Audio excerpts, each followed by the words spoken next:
Bienvenidos, buenos días, son las 6 de la madrugada en punto. Como siempre, es un gusto acompañarlos en Mañanas Blue con la información, con el análisis y con la opinión. Saludamos a los oyentes en Colombia y en el mundo y a quienes desde este momento nos sintonizan en nuestro canal de YouTube. Comienza hoy el puente festivo de Navidad en el país, el primer fin de semana de el final de este año 2023. A esta hora opera con normalidad todo el tráfico en las vías y aeropuertos del país. Ya todas las autoridades de tránsito y transporte instalaron el puesto de mando unificado desde donde esperan que cerca de 15 millones de viajeros se movilicen por las vías y aeropuertos del país desde hoy y hasta el Puente de Reyes.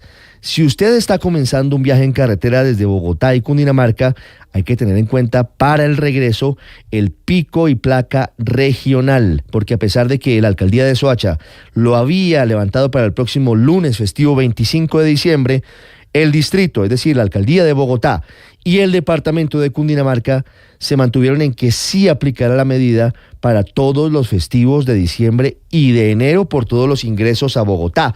Ojo, porque la restricción del pico y placa regional funcionará como lo viene siendo. De 12 del día a 4 de la tarde pueden entrar a Bogotá los carros con la placa terminada en número par. Y de 4 de la tarde a 8 de la noche podrán ingresar los vehículos con placa terminada en número impar. A esta hora, la única novedad, además de la congestión en las vías, ya vamos a contarles cómo se comporta la movilidad en la autopista sur, en la autopista norte, que son los principales corredores viales para este puente festivo. Les decía que la única novedad en las vías del país se encuentra en la carretera panamericana. Hay un deslizamiento de tierra y se mantiene cerrado el paso entre Timbío y Rosas, una zona que ha estado particularmente afectada en los últimos meses por cuenta de las lluvias y de los deslizamientos. Vamos a hablar en minutos también de los desarrollos del episodio de Alex Saab y su liberación, quien amanece hoy como integrante del gobierno de Venezuela en la mesa de diálogos con la oposición, que cuenta con la mediación internacional, entre otros, de Noruega. El gobierno del presidente Joe Biden entregó más detalles de cuál fue la negociación y deja entrever que la libertad de Alex Saab pretende, de alguna forma, que no explica, frenar la masiva migración de venezolanos hacia los Estados Unidos.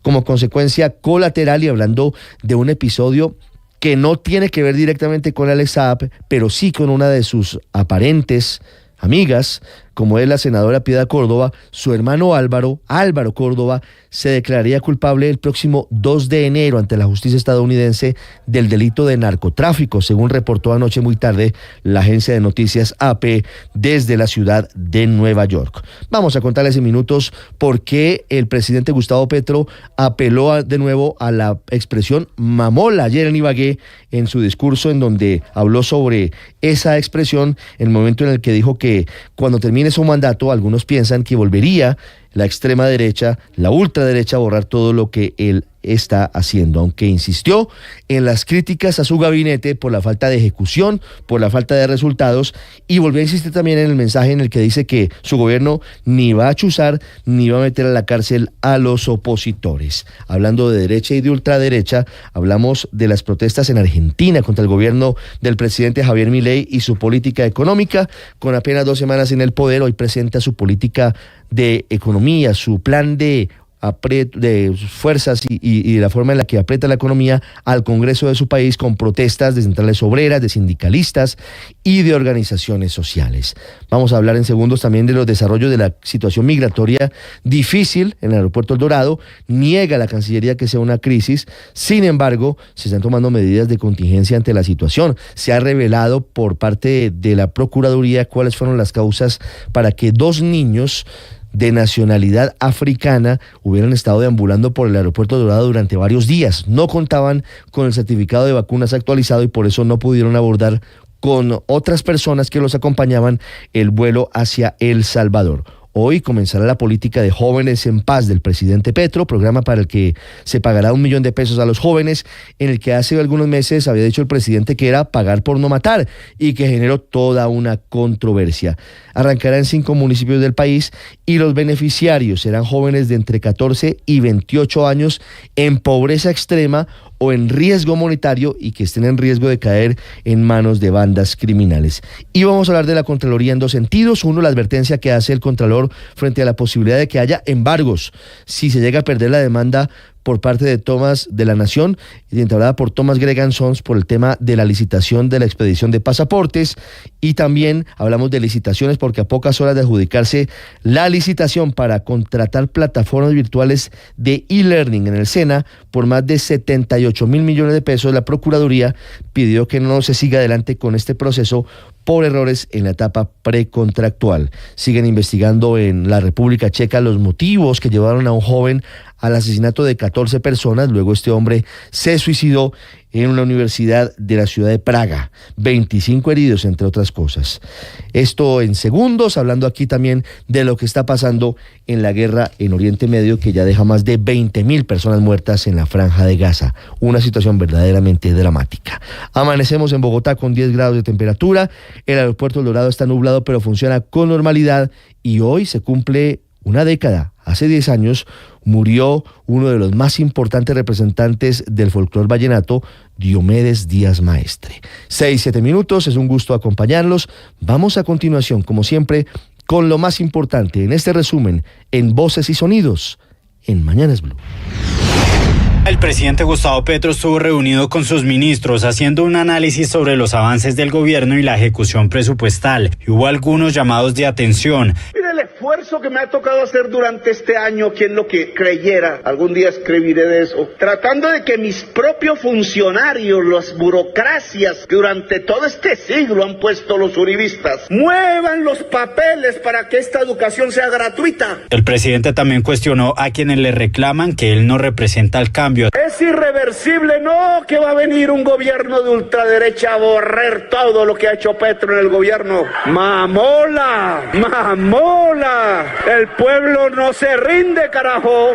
Mucha alegría y nostalgia, porque vamos a ver a mi familia. Arranca en forma el plan EXO de nuestro país. Se espera que al menos 15 millones de viajeros circulen por las carreteras y los aeropuertos de Colombia para celebrar con los suyos esta Navidad. En las terminales de Bogotá, familias enteras buscan tiquetes para viajar en las próximas horas. Mónica Chávez expresó su felicidad por ver a su familia. Y es bonito poder verlos ahorita, compartir con ellos. Como te digo, el tema emocional y todo eso es algo de acá, del alma. Más de 108.000 pasajeros han viajado en la última semana por El Dorado, por el que están circulando más de 1.000 aviones diarios. Este 25 de diciembre no habrá pico y placa regional en la autopista sur. William Camargo, ministro de Transporte. General Ampreda tiene ya a todos sus hombres dispuestos tanto en terminales como en las carreteras del país. Esperamos un aumento importante de viajeros. A la fecha tenemos un 23% de aumento de viajeros respecto al año pasado. Después de que fueran hallados 2 niños africanos abandonados en el aeropuerto El Dorado en Bogotá, el gobierno ha tomado nuevas medidas para atender la crisis migratoria. La procuradora delegada para los derechos de la infancia, Vivian Mora. La construcción de un protocolo conjunto, poder definir cuáles son las acciones urgentes o cómo podrían adelantarse acciones frente a la garantía de los menores de edad en esas zonas internacionales. Los hospitales públicos de Antioquia no aguantan más. Según la Asociación de Empresas Sociales del Estado del departamento, las EPS les adeudan cerca de 1 billón de pesos, lo que les está impidiendo cumplir con los pagos a sus colaboradores y proveedores al término del 2023. Sabia Salud, Nueva EPS, Coosalud y Sura son las EPS y aseguradoras más morosas.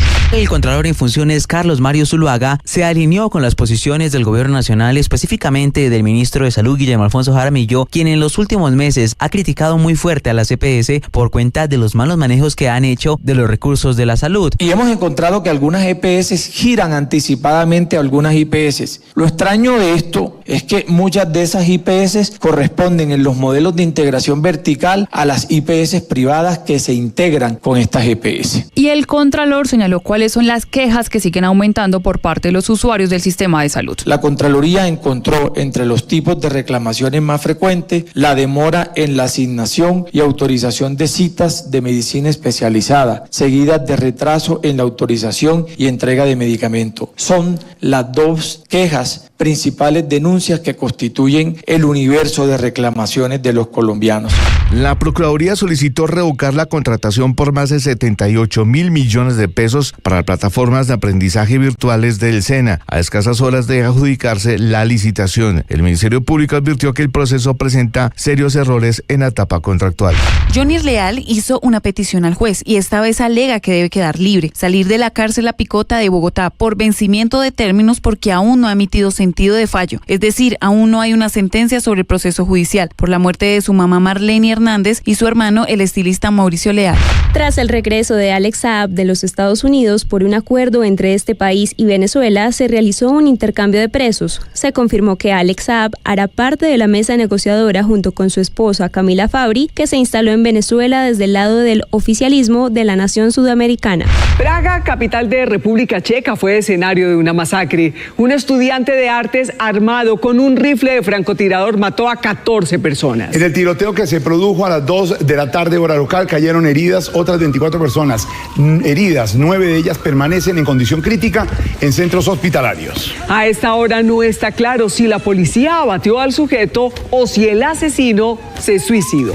Y en deportes, Luis Díaz no para de maravillar. El Guajiro fue incluido por la revista 442 entre los 100 mejores jugadores de este 2023, junto a jugadores como Erling Haaland, Kylian Mbappé, Jude Bellingham o Harry Kane. El extremo izquierdo se ubica en la casilla 53 por encima de talentos como Rodrigo, Toni Kroos y Gavi. Y en otras noticias, a la 1 de la tarde rodará el balón en el King Abdullah Stadium de la ciudad de Jeddah, donde los colombianos John Arias y Johnny González harán parte de la gran final del Mundial de Clubes con el Fluminense de Brasil frente al Manchester City inglés de Pep Guardiola.